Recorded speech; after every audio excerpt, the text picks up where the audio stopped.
Episode की starting जियाओशु के सांशी के स्कूल पहुंचने से होती है। वॉचमैन सभी क्लास चेक करने के बाद उसे बताता है कि स्कूल में अब कोई नहीं। जियाओशु को सांशी की बहुत टेंशन हो रही थी।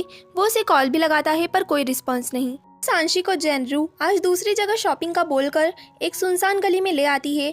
फिर साइबर कैफे में जाने का कहती है। सांशी साफ मना कर देती है क्योंकि वो डेंजरस जगह है और उनकी टीचर ने भी वहां जाने से मना किया था। अगर सांशी नहीं जाएगी तो वो अकेले चले जाएगी कहकर जेनरू अकेले ही वहां जाने लगती है। सांशी उसे अकेला जाता देख उसके पीछे उसे रोकने जाती है।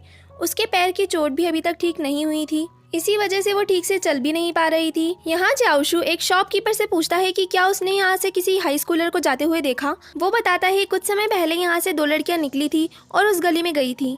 यहाँ सांशी और जेनरू 3 लड़कियों के सामने खड़ी थी जो जेनरू को बुली कर रही थी और उसे पैसे लेकर आने का कहा था, इसीलिए वो सांशी को साथ लेकर आई थी। वो कहती है मेरी फ्रेंड के पास पैसे हैं।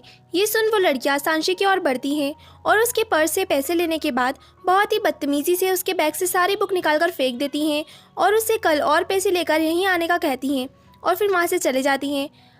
अभी अभी जो हुआ उससे सांशी बहुत शॉक हो गई थी। जेनरू उससे माफ़ी मांगती है कि उसके पेरेंट्स उसे पैसे नहीं दे रहे थे और थोड़े दिन में छुट्टियां भी लगने वाली है तो सब नॉर्मल हो जाएगा और किसी को कुछ पता नहीं चलेगा।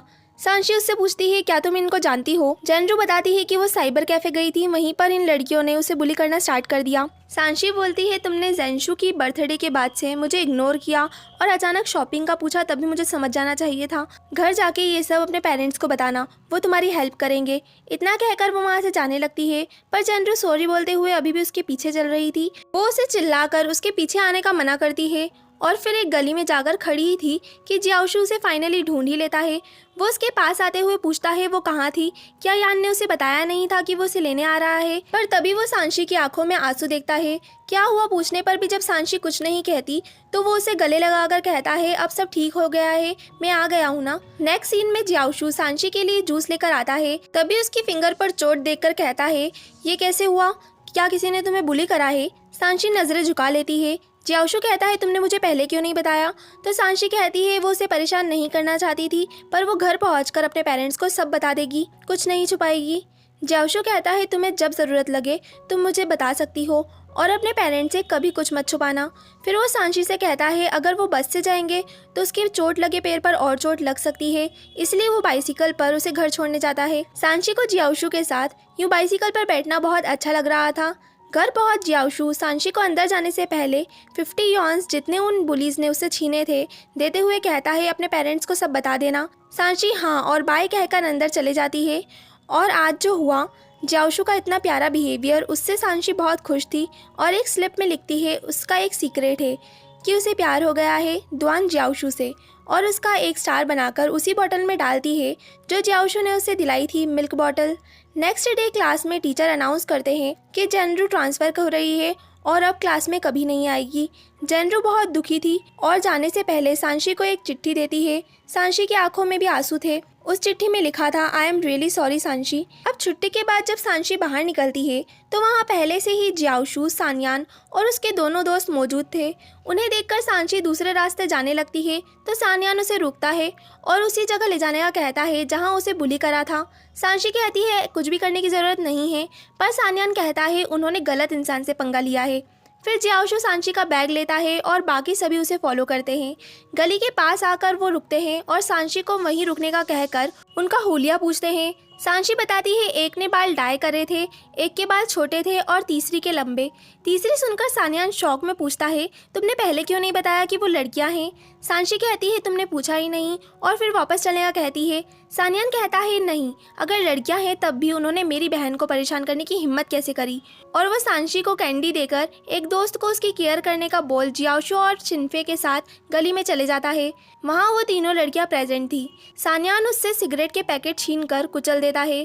पहले तो वो होशियारी दिखाने की कोशिश करती है पर फिर सान्यान कहता है कल तुमने मेरी बहन के पैसे छीने थे और उसे थप्पड़ भी मारा। उनकी लीडर कहती है मैंने थप्पड़ नहीं मारा और तुम्हें पैसे भी चाहिए तो वापस ले जाओ। वो उसे पर्स रिटर्न कर देती है पर जाने से पहले जियाओशु उनसे कहता है अपनी पढ़ाई पे ध्यान दो, ना कि लोगों को बुली करने में। वो सभी बहुत डर गई थी और आगे से ऐसा कुछ नहीं करेंगी कहती हैं। फिर सभी लौट आते हैं। उन्हें लौटता देख सांची बहुत खुश हो जाती है और अपना पर्स वापस पाकर तो उसकी खुशी का ठिकाना ही नहीं था।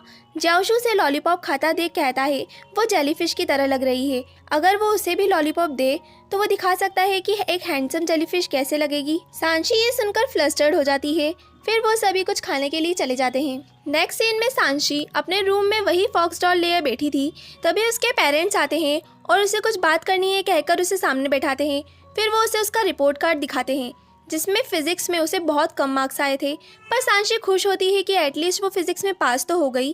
पर उसके पापा कहते हैं ऐसा नहीं चलेगा, तुम्हें फिजिक्स में और ध्यान देना पड़ेगा और इसीलिए हमने डिसाइड करा है कि तुम्हें एक ट्यूटर की ज़रूरत है, जिसके लिए सांची नहीं मानना चाहती थी, पर पेरेंट्स के आगे आखिर वो क्या ही बोलती। नेक्स्ट डे उसे सानियान फिजिक्स पढ़ाने बैठा था। दैट मीन्स कि सांची के लिए फिजिक्स ट्यूटर उसका भाई ही है। सांची का पढ़ने का बिल्कुल मूड नहीं था, पर फिर भी सानियान उसे समझाता है और जब बहुत बार समझाने पर भी उसके डाउट्स क्लियर नहीं होते तो उनकी तो वही भयंकर लड़ाई स्टार्ट हो जाती है। सांची सानियान को मारती है और वो सांची को। ये सब देख उनके पेरेंट्स डिसाइड करते हैं कि सांची के लिए एक न्यू ट्यूटर की व्यवस्था करनी होगी। सांची खुश होती है कि उसे पढ़ने से छुटकारा मिला, पर उसी रात उसकी मॉम जब उसे दूध देने आती हैं तो बताती है कि उसके लिए नए ट्यूटर का इंतजाम हो गया है और वो कल सुबह 10 बजे आ जाएंगे, तो सांची कल जल्दी उठे। उनके जाने के बाद सांची सोचती है 2 पल का भी चैन नहीं है, इतनी जल्दी ट्यूटर ढूंढ भी लिया। फिर उसका दिमाग चलता है और वो सोचती है कि वो कल सुबह ही गायब हो जाएगी, जिससे ट्यूटर पर फर्स्ट इंप्रेशन पड़ेगा कि कितनी इनडिसिप्लिन्ड स्टूडेंट है और वो मना कर देगा उसे पढ़ाने के लिए। इस प्लान के चलते वो ड्रेस निकाल लेती है। नेक्स्ट मॉर्निंग सांची सोफे पर ही सोई हुई थी रेडी होकर। जैसे ही उसकी नींद खुलती है वो सबसे पहले घड़ी देखती है, जो देख उसकी आंखें फटी की फटी रह जाती हैं और यहीं ये एपिसोड एंड हो जाता है। आगे की कहानी जानने के लिए स्टे ट्यून्ड। बाय।